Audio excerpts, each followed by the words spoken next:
Vous êtes sur la télévision Isanganiro, bienvenue à ce journal. À la une de l'actualité, levée depuis ce samedi de la mesure portant suspension provisoire des activités de curage du sable et du melon sur certains sites des rivières de la municipalité de Bujumbura. Vous suivrez les propos du ministre de l'Environnement après sa visite sur ces sites. Et des élèves obligés d'amener leur propre matelas à l'internat. Cela se passe à l'école technique secondaire ETS et fait partie de certaines questions posées par les députés au ministre de l'Éducation au cours de cette semaine.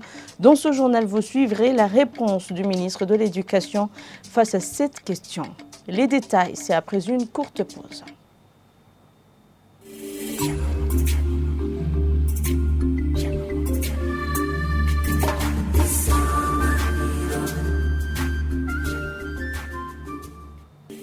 Encore une fois, bienvenue. La mesure portant suspension provisoire des activités de curage du sable et du melon est levée depuis ce samedi pour certains sites des rivières de la municipalité de Bujumbura.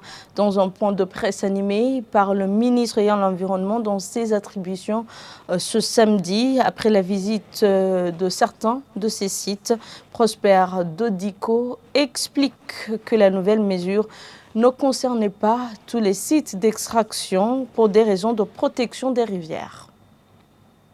La mesure prise de suspension provisoire des travaux de curage dans les rivières traversant la ville de Bujumbura est levée pour les sites en besoin et les coopératives proposées par les communes et formées par la commission mixte. Je répète, la mesure de suspension provisoire des travaux de curage dans les rivières traversant la ville de Bujumbura est levée pour les sites en besoin et par les coopératives proposées par les communes et formées par la commission mixte. Seuls les sites réouverts aux coopératives proposées respectives feront objet de renouvellement des contrats de curage par l'OBUHA et les coopératives ayant les attestations de conformité environnementale en cours de validité vont reprendre les activités conformément à la loi. Je vous informe également que la commission ayant abouti aux éléments de ce communiqué continuera à jouer son rôle et toutes les institutions habilitées garderont un œil attentif afin de garantir le bon déroulement de cette activité et l'amélioration du cadre réglementaire. Ce genre d'activité ne doivent jamais être entachés du système de départ des mesures parce que des éléments ont guidé la prise de décision. L'élément numéro 1, c'est d'abord les coopératives qui ont mal conduit les activités de curage. Là, ils sont obligés de fermer carrément. 2, il y a des endroits qui sont menacés, où les berges sont instables, où le lit des rivières est déjà trop profond. Là, même si la coopérative n'a pas mal conduit les activités, là, on est obligé de fermer. Et donc, les éléments de prise de décision sont clairs et ça ne devrait pas faire objet de lamentation. La mesure interdisant l'exploitation des rivières de la mairie de Bujumbura avait été prise en date du 4 août de cette année par le ministère de l'Environnement dans ses attributions. Et la question concernant les lauréats de l'école technique secondaire ETS qui sont obligés d'amener leur propre matelas a été posée par certains députés au ministre de l'Éducation. C'était au cours de cette semaine lors de la présentation du rapport d'audit réalisé au sein du ministère de l'Éducation par la Cour des comptes. Le ministre François Ravalomanana répond que cela est dû au manque de moyens suffisants pour disponibiliser tout le matériel scolaire. Ornella Mucho pour les détails. Après la présentation à l'Assemblée nationale du rapport d'audit réalisé par la Cour des comptes concernant la gestion budgétaire du ministère de l'Éducation, les députés ont émis leurs inquiétudes, comme celles concernant les parents qui sont obligés d'acheter des matelas pour leurs enfants à l'école technique supérieure de Kamenge et Teskamenge en sigle. J'ai une question concernant les tests Kamenge. Pourquoi est-ce qu'un élève qui a été orienté à cet établissement, on lui demande toujours d'amener son propre matelas? Pouvez-vous nous donner des explications? Car pour moi, ça reste incompréhensible. À cette question, le ministre de l'Éducation, François Habyarimana, répond que le budget que les écoles disposent ne suffit pas pour acheter tout le matériel scolaire.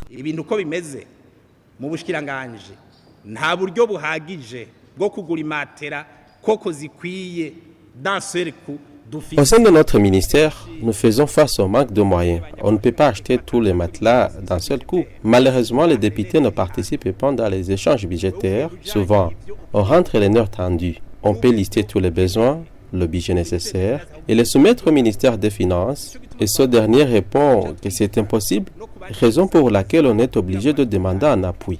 Il y a des cas où même les parents sont appelés à contribuer. Par exemple, il arrive que l'école prenne feu, comme ça a été le cas à Muyinga. Croyez-vous que cela avait été prévu dans le budget programme? D'autres reviennent sur la politique nationale de la gratuité des frais scolaires. Les gens doivent distinguer les choses. L'État, c'est juste basé sur le minerval. Les autres besoins sont à la charge des parents.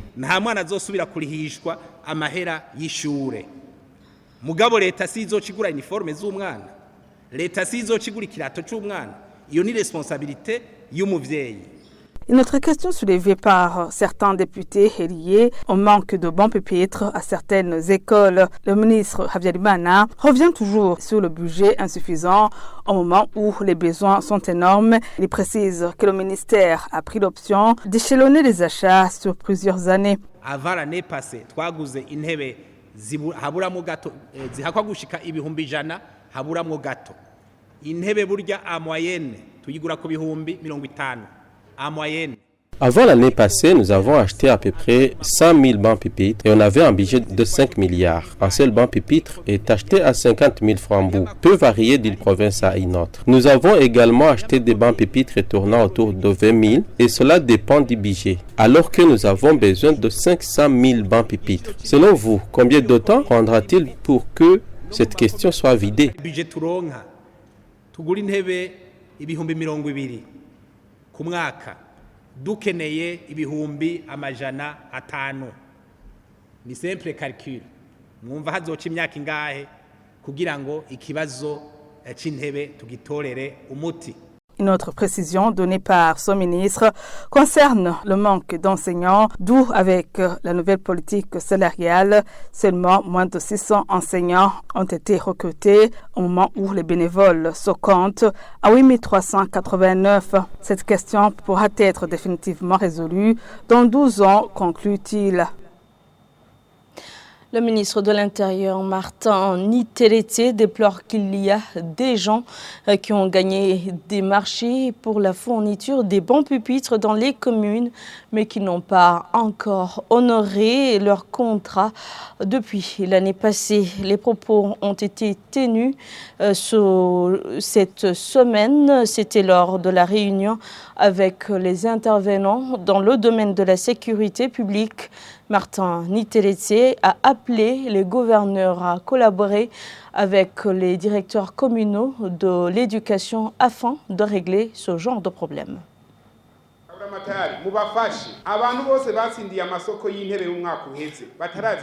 Les gouverneurs, aidez ces administrateurs communaux. Faites l'inventaire de toutes les personnes qui ont gagné des marchés pour la distribution des bancs pupitres l'année passée, marchés qui ne sont pas encore exécutés. Même ceux qui ont gagné des marchés l'année budgétaire 2022-2023. Prenez une décision adéquate. Ce ne sont que des malfaiteurs comme tant d'autres. Ce n'est vraiment pas possible que le chef de l'État prenne l'initiative d'allouer des fonds pour ce projet et que des gens empochent l'argent sans suite. Faites-moi un rapport lundi et dites-moi qui a refusé d'honorer son contrat. Imaginez-vous, nous avons contribué en tant que ministère de l'Intérieur à hauteur de 3 milliards pour appuyer l'éducation. Jusqu'à présent, il y a des gens qui ne se sont pas encore exécutés depuis 2021. Je vous dis la vérité, J'ai demandé au ministre de l'Éducation si cela est vrai. Il me l'a confirmé dans une correspondance. Nous ne pouvons pas continuer à travailler avec de pareils irresponsables.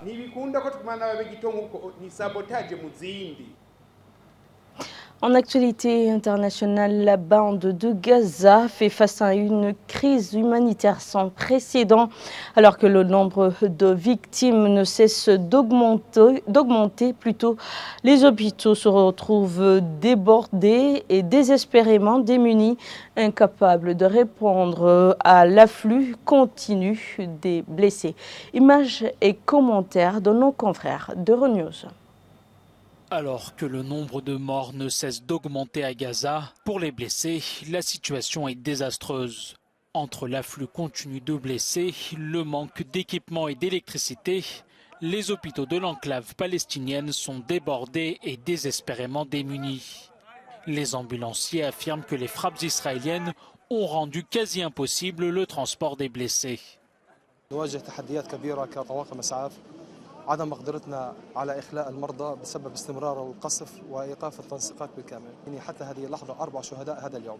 الاستهداف الأول كان في شمال غزة عبر استهداف سيارة الإسعاف بطريقة مباشرة بصاروخ موجه، واستشهد 3 من طواقمنا في شمال غزة.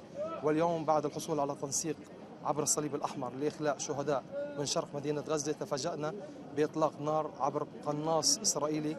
Selon le ministère de la Santé palestinien, 60% des personnes tuées ou blessées sont des femmes et des enfants.